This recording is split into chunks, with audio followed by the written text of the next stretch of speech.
place where I have spent some time. I think it was 1989, 29 years ago. I spent several months here working with the government of Nepal on decentralized village planning. I'm also very honored to be with some very famous Nepali architects, and let me tell you the reason I came here was to see their work and to learn something from them. I feel that culture is a product of our ancestors, whether it is the customs or whether it's thinking or whether it's traditions. You know, there are centuries of thoughts and simplified design that kind of surface out and stick out like little jewelry in our landscape. From 1950 to 2018, just 68 years, we see this big transformation. And we call it the digital revolution, we call it an economic paradigm. We see there is a certain ease of mobility, but what is happening to our open spaces? Okay, building specification, that means materials. And right now, the world has opened up to so many materials. I mean, if you look at our traditional construction, we are at a point where it's going to change. We will have a lot of materials coming from all over the world, from different societies, different civilizations, for different purposes. But they will all be here.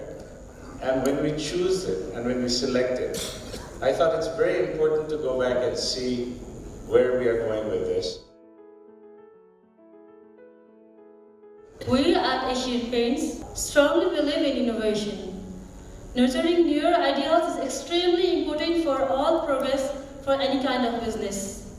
In this light, since the last 4 years, we have been associated with all architectural institutes of Nepal, encouraging final year students to develop new concepts for live projects in Nepal.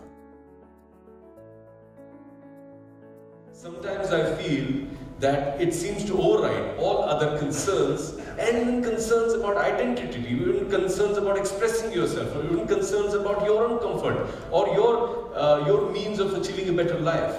So I think, while green has its value, and I'm not here to argue against that, I'm saying let that not be completely overtaking the conversation and the thought process that we employ to achieve our goals in architecture.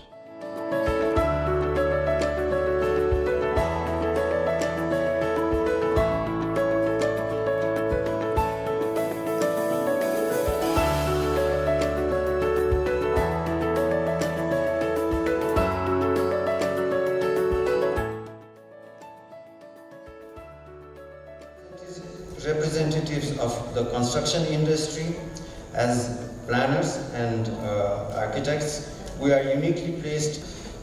We collectively need to realize that saving energy leads to economic benefits both in the short and in the long term, and that only ecologically sound environment can be the solution for a strong and healthy society. A combination of smart design solutions and the use of sustainable construction material will result in a healthier environment for us and our future generations.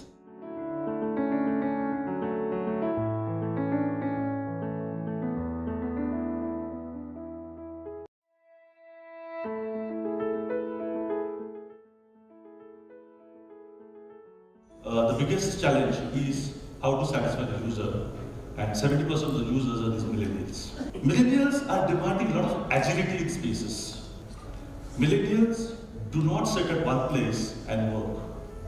Their work more happens other than their desk. And millennials are technologically very advanced, so they need to be connected everywhere. It's your job as an engineer to make the architect's vision come to life. You need to discuss it, you need to find a solution for it. We're trying to bring new technologies in to improve productivity, which speeds up the construction processes. It might be through new materials, new processes, etc., but also improving safety. The earthquake has given our generation historic responsibility for building safer communities, reviving traditional craftsmanship, organizing our villages and towns to make more residents. Engineers and architects are more obsessed with RCC technology and how to provide modern amenities in reconstructed traditional house. Because our new generation, the millennium generation, they want better facilities. They want modern amenities in their house. Buildings can be safer as well as aesthetically beautiful.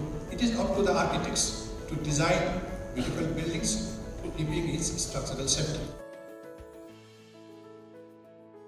We are here to give you a solution of drywall technologies and to be specific gypsum-based drywall technology. It's a very simple framework right from your ceiling to your floor with the boards on the either side. Where you will mainly compare of four parts. One architect, second is structure, third is electrical, and fourth is sanitary. This is the main prime part. And this can be done by optimum design can be achieved by involving different processes at one floor. We use multiple processes in one design.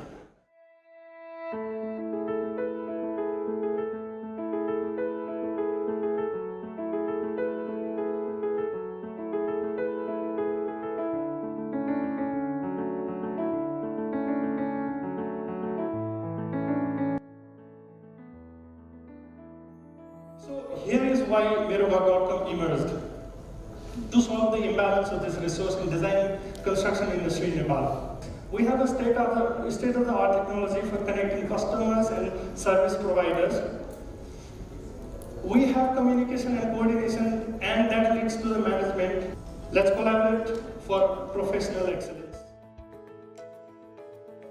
And how come there is very little emphasis, even in modern architecture, given to wood as a building material, as a sustainable material?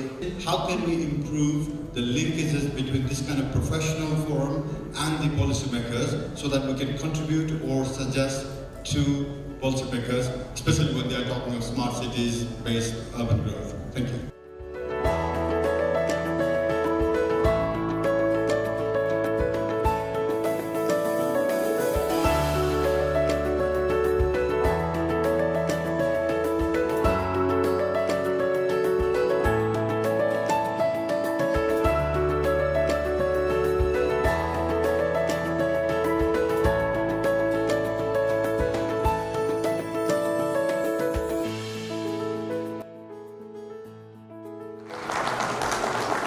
Thank you so much. This is one of the most orderly, well-organized, clear-cut conferences I've ever attended, but I thought it was really wonderfully put together. Thank you very much.